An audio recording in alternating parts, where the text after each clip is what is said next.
Here we go, Lawon. Hi, can everyone hear? Is this good? Okay, too loud. Yeah, I get that all the time, so I have to make sure.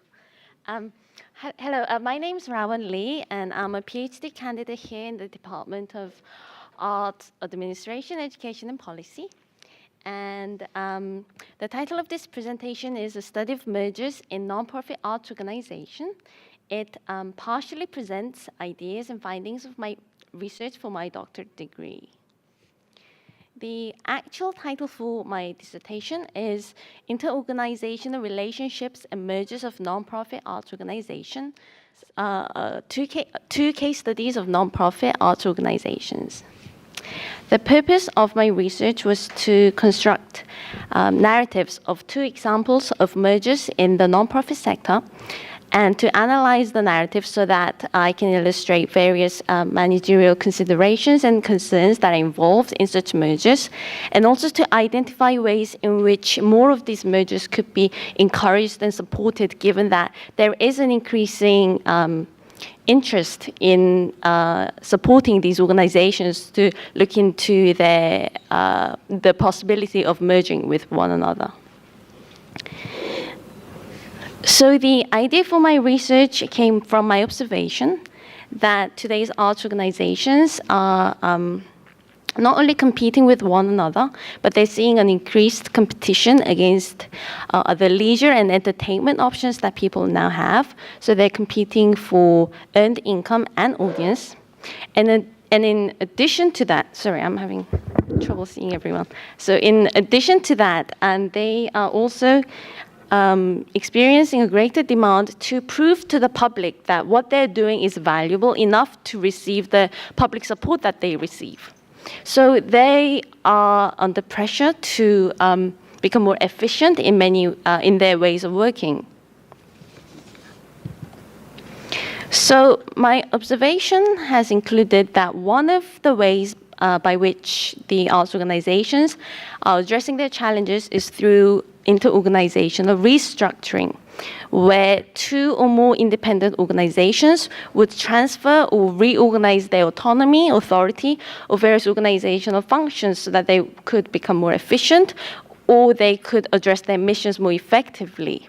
And examples include collaborations, partnerships, alliances, and mergers.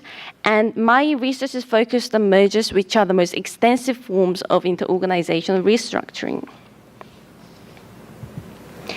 So mergers are quite frequently depicted in movies where you see a big company would come into a smaller company and quite aggressively take them over. And the graph here shows that in recent years, there have been more than 10,000 instances of mergers and acquisitions in the for-profit sector in the US each year. Well, while we hear more about, we see more more mergers in the for-profit sector, studies show that there are comparable instances and interest in mergers in the non-profit sector as well. And perhaps that's not very surprising, given that the number of 501c3 organizations have doubled between 1982 and 1997. And as of 2012, it was estimated that there's one nonprofit organization for every 175 Americans in the US.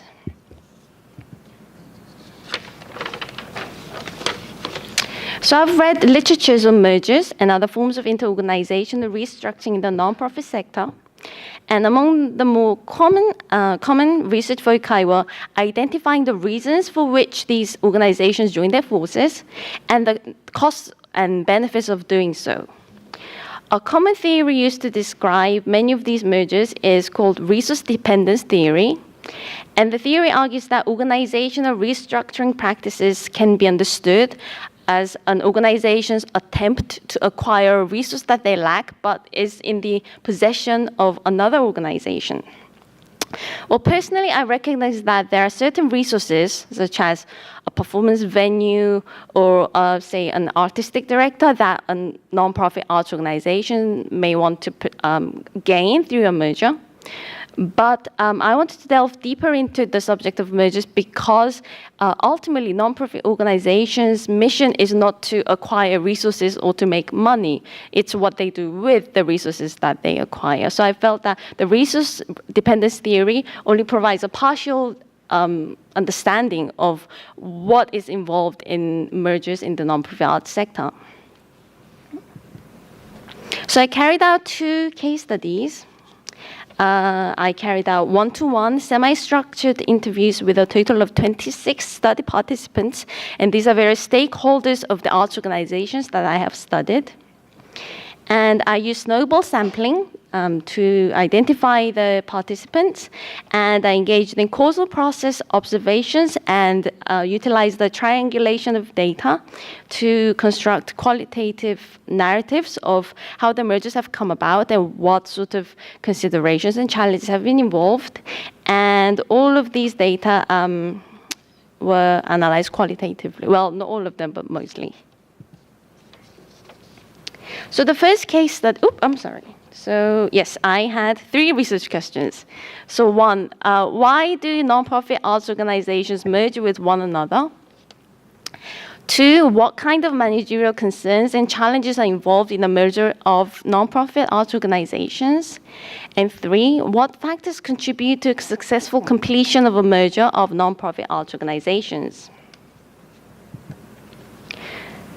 The first case study involved a contemporary theater in Columbus called CATCO, and a children's theater called the Phoenix Theater for Children, also is in Columbus. The 2 organizations were founded in 1985 and 1993 respectively, and they merged together in 2010 as CATCO Phoenix. 3 years into their operations, they've decided that they are going to change their name to CATCO. So as of now, this organization stands as CATCO. The second study involved 3 organizations in Dayton, and they are Dayton Philharmonic, Dayton Ballet, and Dayton Opera. And as you see in the slide, they are well-established organizations with a long history in their community.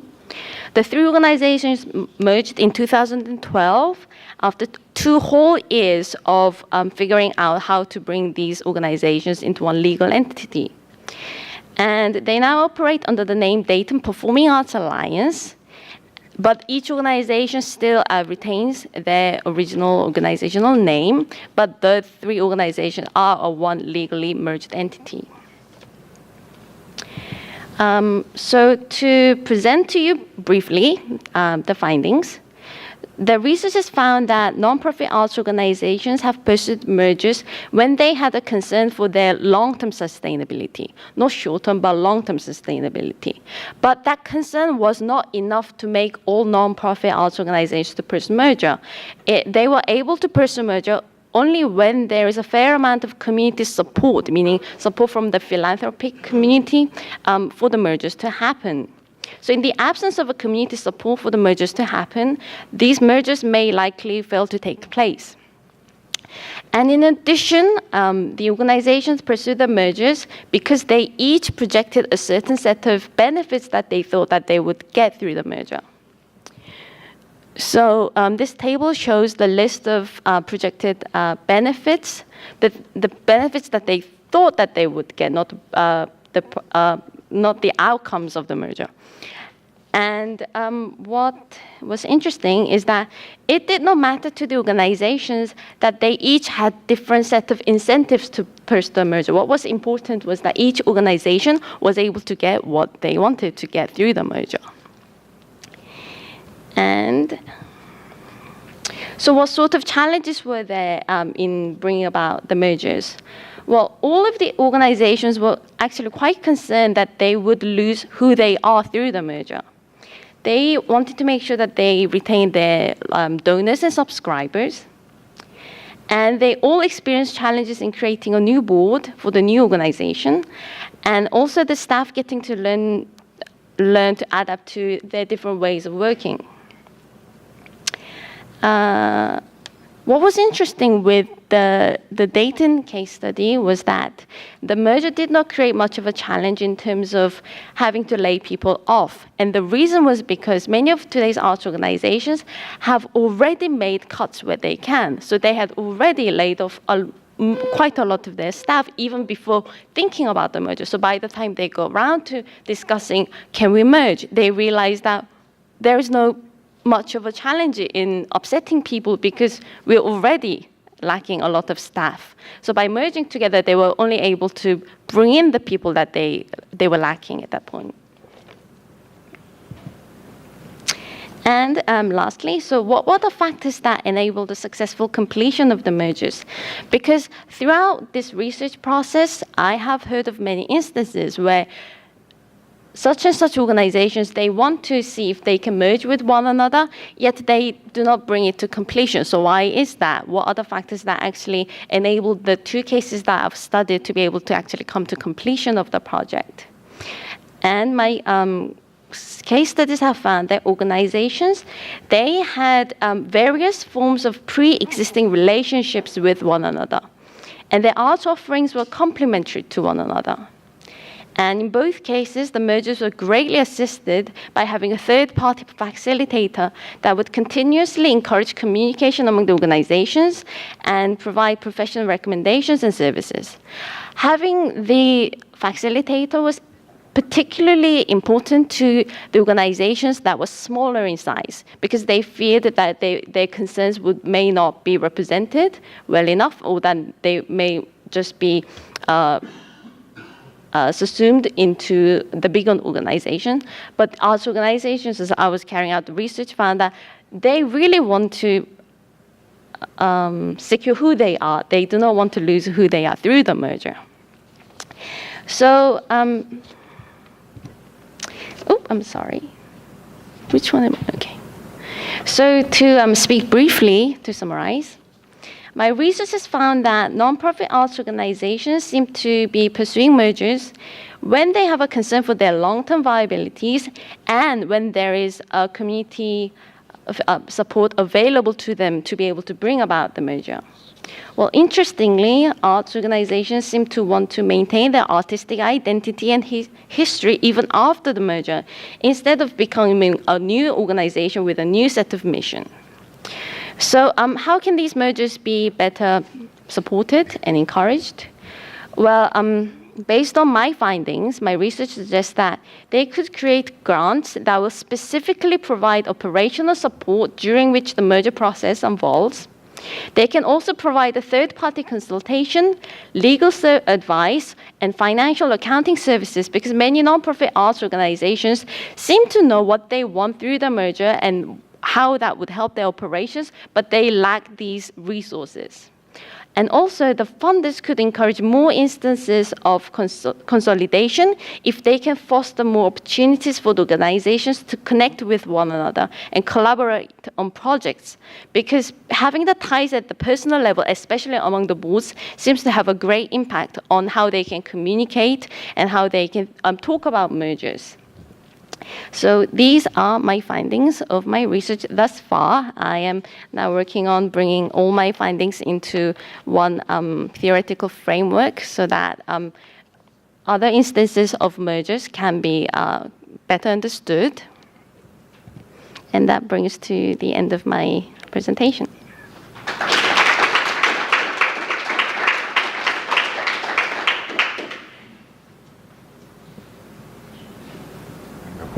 Okay. Thank you for your presentation.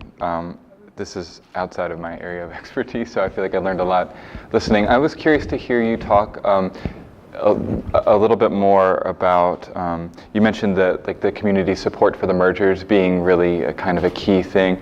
And I guess feel free to speak specifically about this if it's helpful. I'm curious about when you talk about the community, how do you define that term, or who who would be a stakeholder that would sort of identify themselves as part of the community, and how were they, and how would they show their support for something like this process? Absolutely.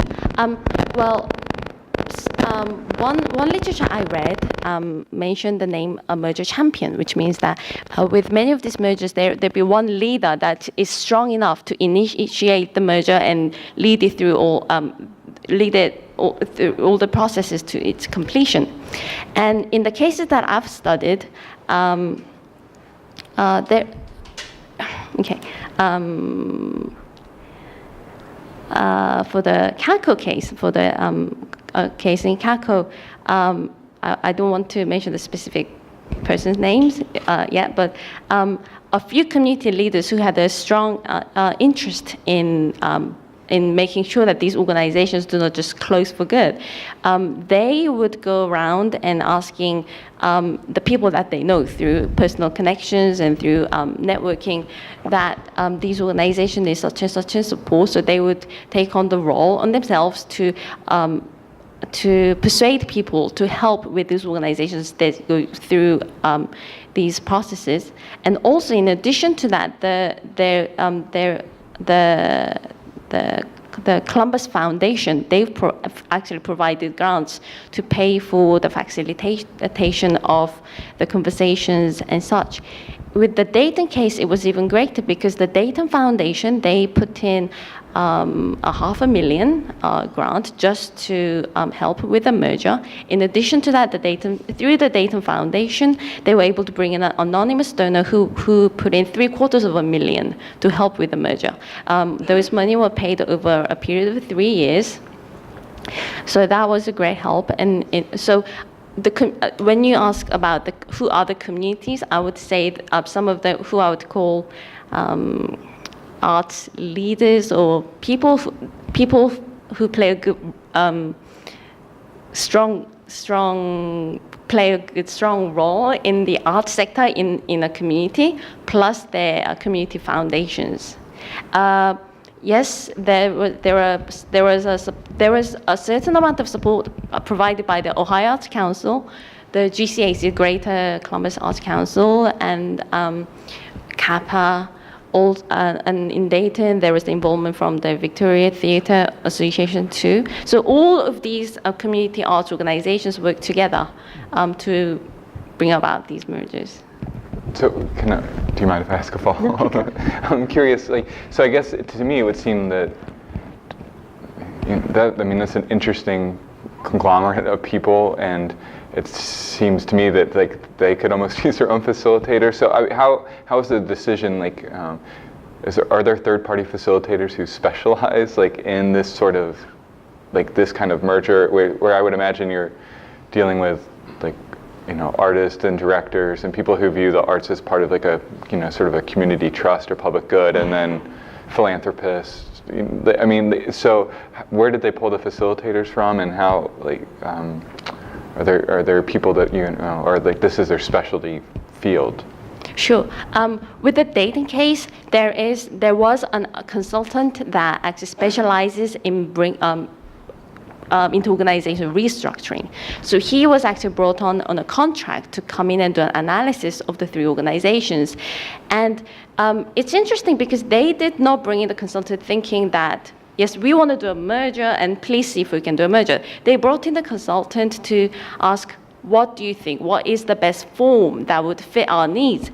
And he and his team did two-phase analysis for the organization.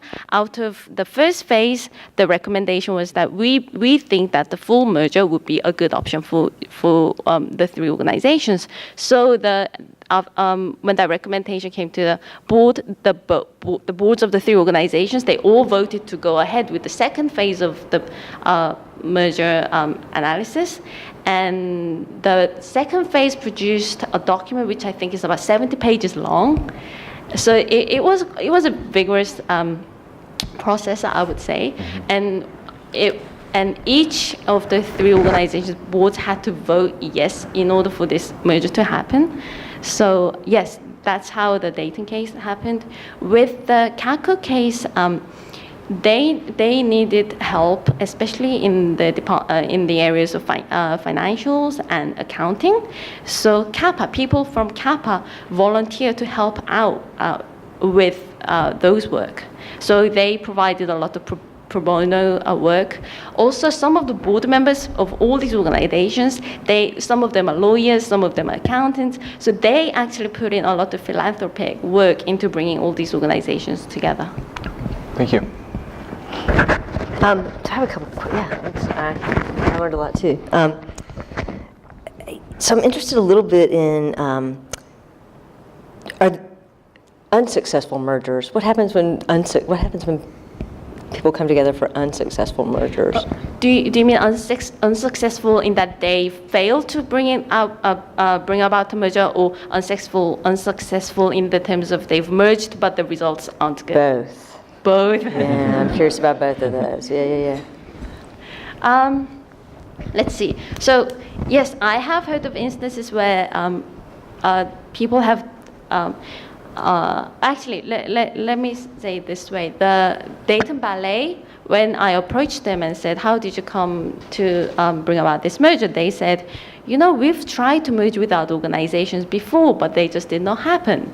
So then why this time did it happen? Well, many factors, as I've described, and the total of $1.25 million grant that would only be given if the three organizations were to merge. That was a big incentive for them to do. And let's talk about, so mergers that do not produce, I'd say, ideal set of results, I guess. Well, actually, the evaluating the impacts of the merger on the operations of these organizations was outside of the parameters of this research, but it doesn't mean that I did not get to hear about it. So even though I haven't written about it, I can tell you that for the CACO, it has, it seems there, just looking at the financials and nothing else, the merger has turned their numbers from red to black. It looks like. Yeah. As for the DPAA, it's quite interesting because they have been able to, I would say, prolong. I would say it this way: it hasn't solved their financial problems, even with all those big money that came in. What happened instead, I would say, is that it has bought them time in which to solve the problems that they have.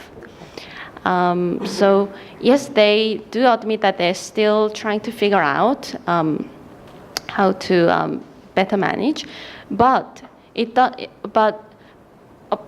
something that I have not discussed in this presentation is that, are we only going to evaluate these mergers just looking at the numbers? No. And artistically, the three organizations are very happy with what they have been able to do. For instance, the ballet company, they never had live music to their performances, but through the merger now, they're able to have the fill play for the ballet. The opera, now, I actually went to go and see one of their operas, and they were able to feature these ballet performances integrated into their opera. And what happened to the fill? Yes, they are able to create some of their education programs where before they would only bring in musicians to the schools. Now they're hoping to bring in more ballet performances and singers so that their students will have an exposure to different arts as well. So yeah, that's how it's happened. Let's take one or two questions. We're going to going over time, but that's a quick one. It seems to me that a lot of what you're talking about, especially what you just said, has to do with reinvention of people coming together with separate programs and sitting in the room trying to figure out what can we do that involves what you do and pull from what you do, and now the opera is going to have live music or the dance is going to have live music. So did your analysis deal with that kind of fine-grained look at that negotiation process? What do you mean the negotiation process? Kind of push and pull between identities of distinct organizations and how they have to kind of massage their original purpose? Sure.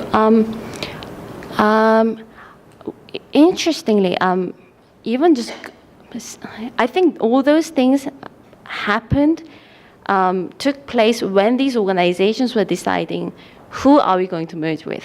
For instance, when with the Dayton case, the organization that first thought of the merger was the Dayton Phil.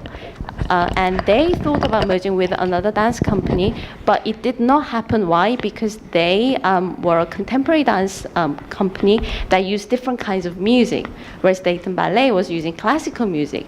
So I think those figuring out who it's like mergers are often compared to marriages, where people find who's the partner that fits well with me. So I think those processes happened when they were selecting who they were going to merge with. So I did not have to look into that too much, I think, if that answers your question. Lawon, I know that within CATCO's domain, it's also providing services for many other organizations. So the relationship metaphor may not work unless you're in a very open relationship with a community of pleasure. I'm wondering, since almost all of this data sources are looking at these mergers from the top down, have you looked at all in terms of audiences and their reading and perceptions of those organizations through these institutional changes?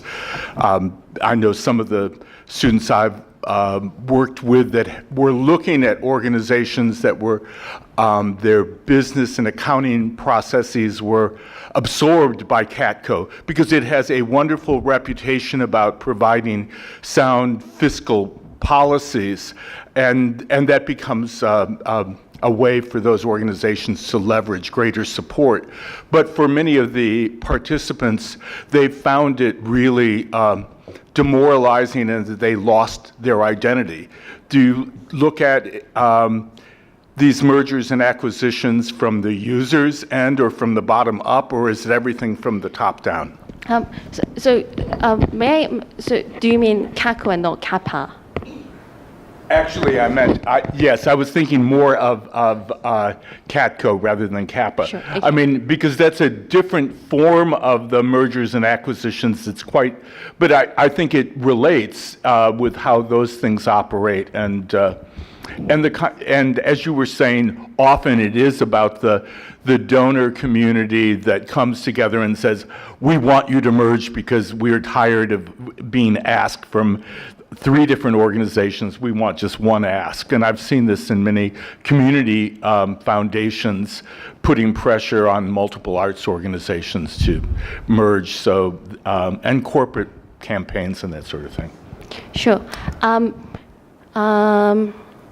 One thing I've noticed is that the GCAC, the Columbus Foundation, the Dayton Foundation, and the Ohio Arts Councils, and all these organizations that have actually provided tangible support for these mergers, they were very good at letting the organizations decide for themselves how they're going to do this and what they want to do.